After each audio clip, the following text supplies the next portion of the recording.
কবরের শাস্তি মেনে নেওয়া, আল্লাহকে না দেখে মেনে নিয়েছি, তার নাম ঈমান। জাহান্নাম জান্নাত না দেখে মেনে নিয়েছি, তার নাম ঈমান। ফেরেশতাদেরকে না দেখে মেনে নিয়েছি, তার নাম ঈমান। আল্লাহকে না দেখে মেনে নিয়েছি, তার নাম ঈমান। ভাগ্যকে না দেখে মেনে নিয়েছি, তার নাম ঈমান।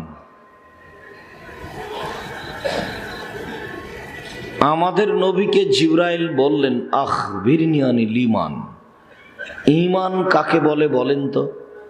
তখন আমাদের নবী বলছেন, তুমিনা বিল্লাহি ওয়া মালাইকাতিহি ওয়া কুতুবিহি ওয়া রুসুলিহি ওয়া তুমিনা বিল কদরি খাইরিহি ওয়া শাররিহি। আন তুমিনা বিল্লাহি, তুমি আল্লাহকে মেনে নিবা, ফেরেশতাকে মেনে নিবা, নবী রাসূলকে মেনে নিবা, ভাগ্যকে মেনে নিবা, পরকাল বিচার হবে একদিন, এই পরকালকে মেনে নিবা, এর নাম ঈমান। এতে একটাও কেউ দেখেনি।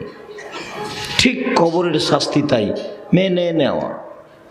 মানেন না, আপনি মানলেই কি আর না মানলেই কি। যারা পৃথিবীর শক্তিশালী পাওয়ারফুল সদস্য, তারাই চলে গেছে, মানা না মানা আপনার আর কি আছে। আল্লাহ তাআলা বলছেন, লাম ইখলাক মিসলুহা ফিল বিলাদ ওয়া সামুদাল্লাযিনা জাবু সাখরা বিল ওয়াদ। এমন কতগুলো শক্তিশালী জাতি পৃথিবী থেকে চলে গেছে, আমি আল্লাহ তাদের মতো শক্তিশালী জাতি কিয়ামত পর্যন্ত আর কোনোদিন সৃষ্টি করব না।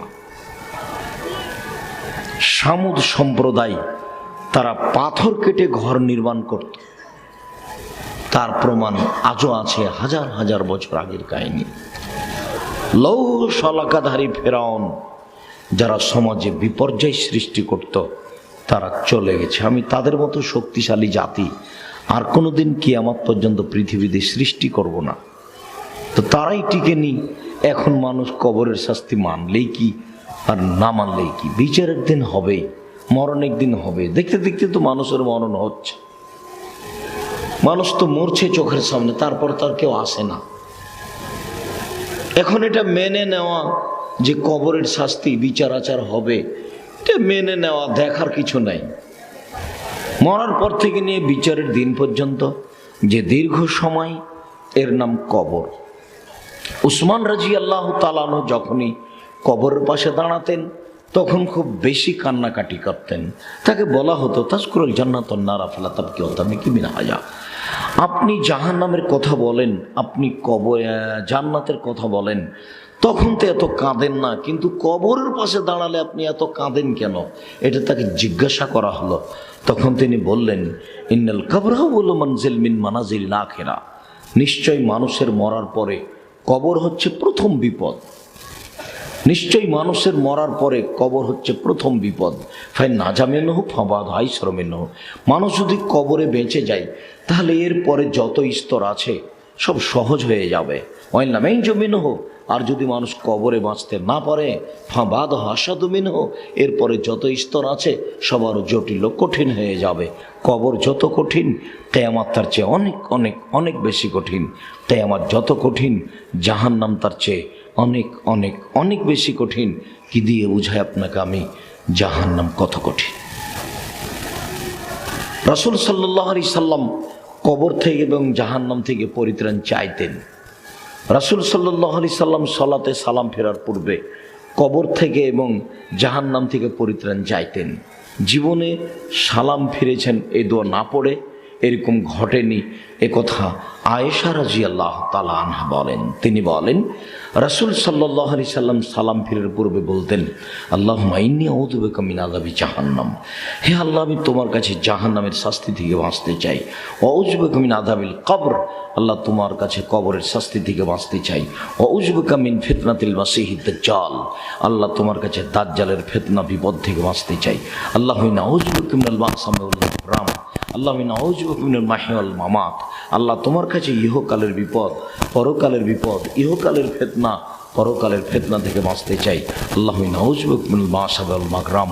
তোমার কাছে বাঁচতে চাই বড় পাপ হতে, তোমার কাছে বাঁচতে চাই ঋণ কর্জ হতে, তোমার কাছে বাঁচতে চাই বড় পাপ হতে, তোমার কাছে বাঁচতে চাই ঋণ কর্জ হতে। এই কথাগুলি না বলে রাসূল সাল্লাল্লাহু আলাইহি সাল্লাম সালাম ফিরতেন না। এই কথা মুহাম্মদ সাল্লাল্লাহু আলাইহি সাল্লাম বলেন, আমি বলিনি। দায়ুস আল্লাযী কুরফি আলাইহাল খাওয়াসা, যে বাড়িতে তার বেহায়াইর সুযোগ দিয়েছে সে দায়ুস, সে জান্নাতে যাবে না। সম্মানিত দিনী ভাই বোন, বলছিলাম নারীর কথা বলতে গিয়ে যে আপনি বুঝতে পারছেন না তার বিপদ। আল্লাহ তাআলা বলছেন, আল্লাহ রাসূল বলছেন, ফাত্তাকুদ দুনিয়া ওয়াত্তাকুন নিসা। হে পৃথিবীর মানুষ, তোমরা মহিলা থেকে বেঁচে থাকো আর এই মাটি জড় পদার্থ বস্তু থেকে বেঁচে থাকো। মাটি থেকে বাঁচতে বললেন কেন? মাটি কি করতে পারে? মহিলা না হয় বিপজ্জনক বস্তু, তাই বাঁচতে বললেন সাবধান সাবধান। ইয়াকুমুদ দুখুল আলা নিসায়ে, মহিলা যেখানে আছে সেখানে যায়ও না। সাবধান, মহিলা যেখানে আছে সেখানে যায় না। সাবধান, লা তাদখুলুল মুগিবাত, যেই মহিলার স্বামী নেই সেই বাড়িতে যায়ও না। সাবধান, যেই মহিলার স্বামী নেই সেই বাড়িতে যায়ও না। সাবধান, যেই মহিলার স্বামী নেই সেই বাড়িতে যায়ও না। তারপরে বলছেন সাবধান, নির্জনে কোনো মহিলার সাথে একাত্রিত হয়েও না। প্রাইভেট পড়াচ্ছে মাস্টার, তখন বলছে বা মাস্টার বাপ তুললো, পড়াক না কেন? মাস্টার কোনোদিন আবার বাপ হয়? কম বয়সের যুবক মানুষ, তবুও নাকি বাপ তুললো মাস্টার, সেই জন্য তবুও নাকি বাপ। চট্টগ্রাম সিলেটে বিবাহের বৈঠকে উকিল বাপ, উকিল বাপই সেদিন থেকে বাপ, মানে উকিল একটা বাপ ধরা লাগে বিবাহের বৈঠকে। সারা জীবন জন্ম দিয়ে মানুষ করলো বাপ বেটিকে, বিবাহের সময় নিজের বাপ বাদ দিয়ে আর একজনকে বাপ ধরা লাগে। আশ্চর্য ধর্ম যে কখন কখন পাগল হয়ে গেছে চট্টগ্রাম সিলেটে গিয়ে কেউ বুঝতে পারেনি। ঢাকা তো থাকতে পারে। তবে একটা কথা, হয়তোবা ঢাকা, নরসিংদী, নারায়ণগঞ্জ, গাজীপুর, বৃহত্তর ঢাকায় উকিল বাপ আছে, এ কথা ঠিক। তবে উকিল বাপই বাপ হয়ে গেছে সেদিন থেকে উকিল বাপ তার বাড়ি আসবে, ওটা মেয়ে তার বাপকে নিয়ে যাবে, এইটা প্রথা নাও থাকতে পারে। তবে চট্টগ্রাম সিলেটে সেদিন থেকে ওটা বাপই হয়ে গেছে। তার সাথে আর পর্দা লাগে না, তার সাথে যাতায়াত করা লাগে, ওই লোককে বেটি হিসেবে দাওয়াত দিয়ে নিয়ে আসা লাগে, জামাইকে দাওয়াত দিয়ে নিয়ে আসা লাগে। বেটি আবার বাপের বাড়ি বেড়াতে আসে। ধর্ম কখন ওখানে গিয়ে পাগল হয়ে গেছে।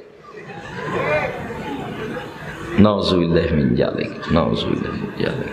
সারা জীবন যে জন্ম দিয়ে লালন পালন করে মানুষ করলো, বিবাহের দিন সে তার বাপের পিতৃত্ব হারিয়ে দিল।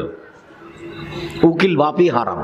উকিল বাপ শব্দটাতে পেশাব করে দিয়ে উঠবেন আজকে, মুখে লাথি মেরে দিলাম। জীবনে বৃহত্তর ঢাকায় আর কোনোদিন উকিল বাপ হবে না। ঢাকা, গাজীপুর, নরসিংদী, নারায়ণগঞ্জ, মানিকগঞ্জ কোনো জায়গায় হবে না। আজকের জন্য ঢাকা সাভারের এই এলাকায় ঘোষণা দিয়ে দিলাম, বৃহত্তর ঢাকায় চিরদিনের জন্য উকিল বাপকে হারাম ঘোষণা করলাম। আর কোনোদিন কোনো বিবাহতে উকিল বাপ হবে না। সম্মানিত দিনী ভাই বোন, বলছিলাম মাটি ভয়াবহ বস্তু। ইয়াউমাইযিন তুহাদ্দিসু আখবারাহা, মাটি top top top top top top top করে কথা বলবে।